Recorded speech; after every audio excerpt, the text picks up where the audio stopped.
खेसारी लाल यादव का एक गाना आया मीठा मीठा बथेला और वो सोशल मीडिया पर काफी अच्छी तरह से तहलका मचा के रखा। तू चुप रहे बाबा, तू चुप रहे। हाँ? लेकिन खेसारी लाल यादव का यह गाना काफी अच्छी ट्रेंड में चल रही। इससे पहले टीजर भी उनका ट्रेंड कर रहे थे। शाबाश बेटा, बहुत बढ़िया। और अब ये गाना भी ट्रेंड कर रहे हैं, जो कि नंबर 1 पे गाना ट्रेंड कर रहे हैं। और इनका व्यूज 11 लाख से ज्यादा और आपको स्क्रीन पे दिखाई देते होंगे। लेकिन खेसारी लाल यादव क्या इससे पहले एक कॉन्ट्रैक्ट में फंसे हुए थे और काफी परेशानी में है।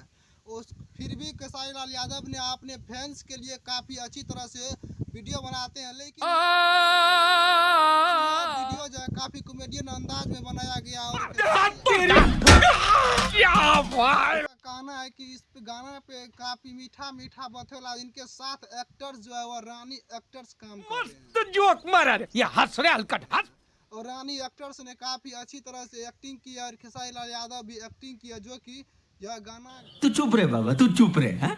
अभी ट्रेंड में है, नंबर 1 पे कर रहे हैं।